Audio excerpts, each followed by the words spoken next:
तो जैसा कि लास्ट पार्ट के एंड में हम लोगों ने देखा था कि चैंगसा और उसके साथी एल्डर जाओ क्विनफैन के फैमिली में आ गए थे, जहां पर एल्डर लुओ तो शुरू में एल्डर जाओ क्विनफैन को पहचान नहीं पाता है, लेकिन जैसे उसे पता चलता है कि एल्डर जाओ क्विनफैन तो उसी का बेटा है, वो बहुत ही ज्यादा खुश हो जाता है और वो बोलता है तुम इस जगह पर क्या कर रहे हो। अगर इस चीज के बारे में लॉ डिपार्टमेंट हॉल को पता चल गया तो तुम्हारे लिए बहुत ही बड़ी मुसीबत क्रिएट हो जाएगी, इसलिए तुम्हारे लिए अच्छा ये होगा कि तुम इस जगह से चले जाओ। इस पर एल्डर जाओ क्विनफैन बोलता है मैं अब यहाँ से कहीं पर भी नहीं जाऊंगा, लेकिन तभी यहाँ पर एक वॉरियर आ जाता है जो कि रॉयल फैमिली से बिलोंग करता था और वो एल्डर लुओ को यहाँ पर बताने लगता है कि तुम लोगों के पास 3 दिनों का टाइम है। अगर तुम लोगों ने अपने मीनार को हम लोगों के रॉयल फैमिली को दे दिया तो अच्छी बात है, लेकिन अगर तुम लोगों ने ऐसा नहीं किया तो इसकी वजह से तुम लोगों को बहुत ही ज्यादा मुसीबतों का सामना करना पड़ सकता है। फिर तुम बाद में हम लोगों को दोष मत देना कि हम लोगों ने बाद में तुम लोगों को इस चीज के बारे में बताया है। इस पर एल्डर जाओ क्विनफैन को थोड़ा सा गुस्सा आ जाता है और वो इस वॉरियर को डांटने लगता है,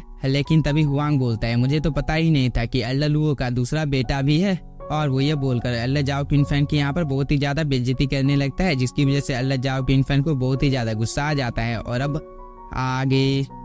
इस एपिसोड की शुरुआत भी बिल्कुल उसी सीन से होती है जहां पर हम लोगों का लास्ट पार्ट खत्म हुआ था। एल्डर जाओ क्विनफैन को बहुत ही ज्यादा गुस्सा आ गया होता है, इसलिए उन्होंने अपने पावर को एक्टिवेट कर हुआंग के ऊपर एक अटैक कर दिया होता है, लेकिन हुआंग एल्डर जाओ क्विनफैन से ज्यादा पावरफुल होता है, इसलिए उसने बहुत ही आसानी के साथ में इस अटैक को ब्लॉक कर लिया था और साथ ही वो एल्डर जाओ क्विनफैन को दूर भी कर देता है, जिसकी वजह से एल्डर जाओ क्विनफैन को थोड़ा सा गुस्सा आ रहा था। लेकिन तभी हुआंग बोलता है शायद तुम इस सिटी में दोबारा से मौत की तलाश में आए हो, मैं तुम्हारी इस ख्वाहिश को पूरा कर दूंगा क्योंकि आज तुम मेरे हाथों से जिंदा बचकर यहाँ से नहीं जाओगे। और वो यह बोलकर अपने 2 साथियों को इस मेंशन को डिस्ट्रॉय करने का आदेश दे देता है। इस बात को सुनकर उसके 2 साथी यहाँ पर जितने भी ट्रेजर और सामान होते हैं उन सभी चीजों को डिस्ट्रॉय करने लगता है, जिसे देखकर यहाँ पर लुओ फैमिली के जितने भी एल्डर होते हैं वो सभी बहुत ही ज्यादा घबरा जाते हैं और ये लोग इन सोल्जर लोगों को समझाने लगते हैं कि बेटा तुम ये क्या कर रहे हो, अगर तुमने इन सब चीजों को डिस्ट्रॉय कर दिया तो हम लोग बर्बाद हो जाएंगे। लेकिन ये वॉरियर तो किसी की भी नहीं सुनते हैं और ये लोग बस यहाँ पर सामान को तोड़ने लगते हैं, जिसे देखने के बाद ये दूसरा एल्डर बहुत ही ज्यादा घबरा जाता है और वो इन लोगों के पास दौड़ कर जाकर इन लोगों को ऐसा करने के लिए मना कर रहा था, लेकिन ये वॉरियर तो किसी का सुनने का नाम ही नहीं ले रहे थे। तभी और एक सर्वेंट इस वॉरियर के पास चला जाता है और वो बोलता है प्लीज आप इन सब चीजों को डिस्ट्रॉय मत कीजिए क्योंकि इसी के भरोसे से हम लोगों की रोजी रोटी चलती है। अगर आपने इन सब चीजों को डिस्ट्रॉय कर दिया तो इसकी वजह से हम लोगों को खाली पेट सोना पड़ेगा। लेकिन ये सोल्जर तो इस सर्वेंट को एकदम नजरअंदाज कर देता है, जिसे दूर से एल्डर लुओ भी देख रहा होता है और वो इस सोल्जर के पास चला जाता है। तभी हुआंग बोलता है चाहे तुम्हारे सामने कोई भी क्यों ना आ जाए, लेकिन तुमने अगर अपने काम को रोका तो इस चीज की वजह से मैं तुम्हें मार डालूंगा। इस बात को सुनकर ये सोल्जर और भी तेजी के साथ में इन सभी चीजों को तोड़ने लगता है, लेकिन एल्डर लुओ बोलता है बेटा तुम ये क्यों कर रहे हो, क्या तुम्हें इससे कोई बेनिफिट मिलने वाला है।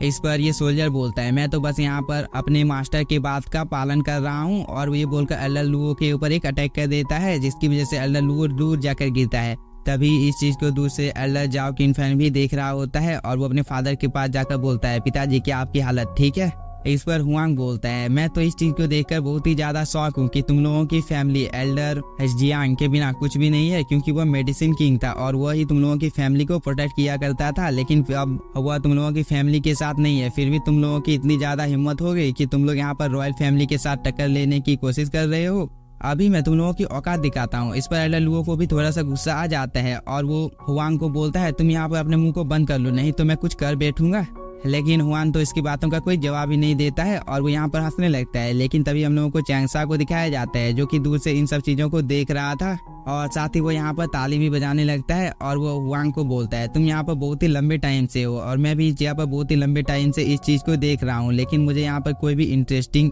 बात देखने को नहीं मिली है। इस पर हुआंग को थोड़ा सा गुस्सा आ जाता है और वो चैंगसा को बोलता है आखिरकार तुम कौन हो और तुम हम लोगों के मामले में टांग अड़ाने की कोशिश क्यों कर रहे हो। तभी एल्डर लुओ चैंगसा को बताने लगता है कि ये आदमी जो तुम्हारे सामने खड़ा है वह रॉयल सेटवर्ड का इकलौता दुश्मन है, इसलिए तुम्हें इससे बहस करने की कोई भी जरूरत नहीं है। इस पर चैंगसा बोलता है अब से जुओ फैमिली को चिंता करने की कोई भी जरूरत नहीं है क्योंकि इन लोगों के पीछे मैं खड़ा हूँ और मैं भी यहाँ पर देखता हूँ कि आज से जुओ फैमिली के ऊपर कौन अटैक करता है। इस बात को सुनकर एल्डर जाओ क्विनफैन थोड़ा सा खुश हो जाता है और वो अपने पिताजी को संभालने लगता है। तभी चैंगसा यहाँ पर हुआंग को धमकी देते हुए बोलता है मैं भी देखना चाहता हूँ कि तुम लोगों का रॉयल फैमिली कितना ज्यादा पावरफुल है, क्योंकि आज से मैं जुओ फैमिली को प्रोटेक्ट करने का वादा करता हूँ और मैं अभी तुम लोगों को 1 घंटे का टाइम दे रहा हूँ। अगर तुम लोगों ने जुआन फैमिली से माफी मांग ली तो मैं तुम लोगों को इस जगह से सही सलामत जाने दूंगा, नहीं तो तुम लोगों के मेरे गुस्से के बारे में कुछ भी पता नहीं है। अगर मुझे गुस्सा आ गया तो मैं यहाँ पर कुछ भी कर सकता हूँ, इसलिए तुम लोगों के लिए अच्छा यही होगा कि तुम लोग चुपचाप इस जगह पर माफी मांग कर यहाँ से चले जाओ।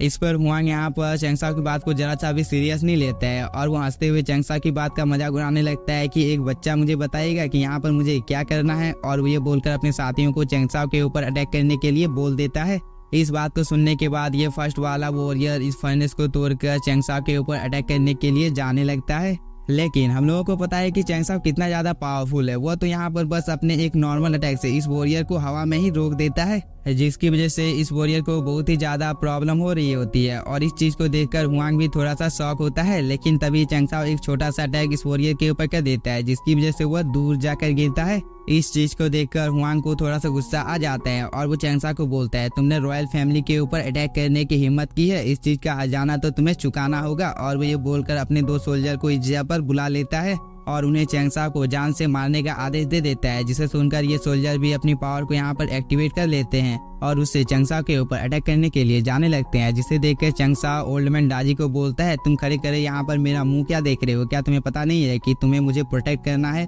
तो जाओ मैं तुम्हें आदेश देता हूँ कि इन दोनों को तुम खत्म कर दो। इस बात को सुनकर ओल्ड मैन दाजी भी यहाँ पर फॉर्म में आ जाता है और वो अपनी स्पिरिचुअल एनर्जी को इस जगह पर रिलीज करने लगता है। और साथ ही ओल्ड मैन दाजी ने यहाँ पर अपने पर्सनल स्पेस को भी अपेयर कर लिया होता है, जिसकी वजह से 2 सोल्जर जो चैंगसाओ के ऊपर अटैक करने के लिए आ रहे थे वो हवा में ही रुक जाते हैं। और इस मौके का फायदा उठाकर ओल्ड मैन दाजी अपनी मुट्ठी को जैसे ही बंद करता है तो उससे एक बहुत ही ज्यादा पावरफुल वेव निकलती है, जिसकी वजह से ये दोनों सोल्जर इस पैलेस से बाहर चले जाते हैं। जिसे देखकर हुआंग भी एक पल के लिए बहुत ही ज्यादा शॉक हो जाता है। उसे पता चल जाता है कि ओल्ड मैन दाजी कितना ज्यादा पावरफुल है, इसलिए वो अपनी जान को बचाकर यहाँ से भागने लगता है। लेकिन तब तक तो ओल्ड मैन दाजी ने यहाँ पर अपनी पावर का यूज करना शुरू कर दिया था और उसने तो अपने ग्रेविटी प्रेशर से हुआंग के ऊपर अटैक भी कर दिया होता है, जिसकी वजह से वह अपनी जगह से हिल तक नहीं पा रहा था। और इस मौके का फायदा उठाकर ओल्ड मैन दाजी हुआंग को अपनी कैद में कर लेता है। इसके बाद वो चैंगसाओ को बोलता है, जैसा कि तुमने मुझे बोला था इन लोगों को खत्म करने को, लेकिन मैंने इन लोगों को पकड़ लिया है, अब मेरा काम खत्म हो गया है।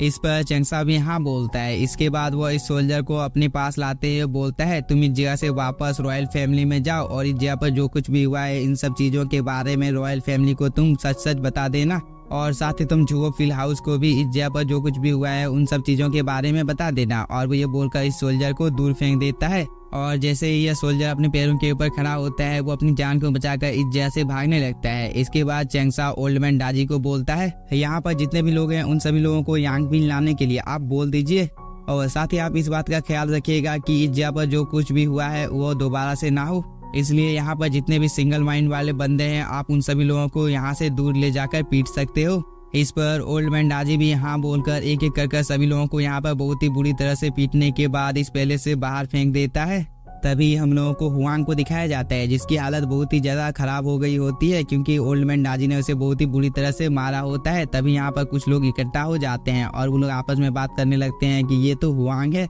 आखिरकार हुआंग की हालत ऐसा किसने की है। और एक आदमी यह बोलकर हुआंग की मदद करने के लिए जाने लगता है, लेकिन तभी ओल्ड मैन दाजी बाहर आ जाता है और वो अपनी स्पिरिचुअल एनर्जी को रिलीज करता है, जिसकी वजह से जो आदमी हुआंग की मदद करने के लिए आ रहा था वो दूर जाकर गिरता है। तभी ओल्ड मैन दाजी बोलता है, मैंने इस चीज के बारे में पहले ही सोच लिया था कि मैं तुम लोगों को बहुत ही ज्यादा मारने वाला हूँ, क्योंकि तुम लोगों ने ऐसा काम ही किया था। क्योंकि मैं कब से देख रहा हूँ कि तुम लोग एल्डर जुओ की बेइज्जती किए जा रहे थे और यह इसी चीज का परिणाम है। इधर हम एल्डर लुओ को देखते हैं जो कि अपने बेटे एल्डर जाओ किनफैन को बोल रहा था, तुम लोगों के लिए अच्छा ये होगा कि तुम लोग इस सिटी को छोड़कर चले जाओ, नहीं तो वो लोग इस जगह पर आकर दोबारा से तुम्हें मारने की कोशिश करेंगे। इस पर चैंगसाओ बोलता है, एल्डर लुओ आपको चिंता करने की कोई भी जरूरत नहीं है, क्योंकि अब इस मामले में मैं आपकी मदद करने वाला हूँ, चाहे आपके खिलाफ कोई भी खड़ा क्यों ना हो जाए, लेकिन मैं आपके लिए उन लोगों के साथ फाइट करने के लिए तैयार हूँ। इस पर एल्डर जाओ किनफैन चैंगसाओ को समझाने लगता है कि रॉयल फैमिली बहुत ही ज्यादा पावरफुल है और वह केवल अपने एक हैंड से इस कार को कवर कर सकता है। इस पर एल्डर लुओ यहाँ पर सभी लोगों को बताने लगता है कि किंगफैंग के मर जाने के बाद लू वैंगचोंग के कल्टीवेशन में रॉयल फैमिली ने हम लोगों की बहुत ही ज्यादा मदद की है, इसलिए हम लोगों के पास जो उसकी बॉडी बची हुई वो दिन प्रतिदिन बहुत ही ज्यादा खराब होता जा रहा है। इसलिए हम लोगों को जल्दी से जल्दी कुछ करना होगा, क्योंकि इसके पास अब ज्यादा टाइम नहीं बचा है, वह केवल 10 सालों के लिए ही अब जिंदा रह सकता है। इस बात को सुनकर एल्डर जाओ किन फैन बहुत ही ज्यादा शॉक हो जाता है, लेकिन तभी एल्डर लुओ बोलता है, मुझे जुगो फैमिली की गलतियों के बारे में सब कुछ पता है कि उसने कितनी बड़ी बड़ी गलत काम किए हैं और ये लोग फिलहाल के लिए अभी उस आदमी की लंबी उम्र के लिए हम लोगों को जबरदस्ती दवा बनाने के लिए बोल रहे हैं। लेकिन कुछ दिन पहले ही मुझे रॉयल फैमिली के बारे में एक चीज पता चली है जो कि बहुत ही ज्यादा सीक्रेट है, क्योंकि रॉयल फैमिली के पास ब्लड गोल्ड माना की जानकारी है। इस बात को सुनकर चंगसा भी थोड़ा सा खुश हो जाता है। लेकिन इसी के साथ हम लोगों का ये एपिसोड हो जाता है खत्म। अगर आप लोगों को वीडियो पसंद आया होगा तो चैनल को सब्सक्राइब कीजिए और वीडियो को like. Thank you for watching.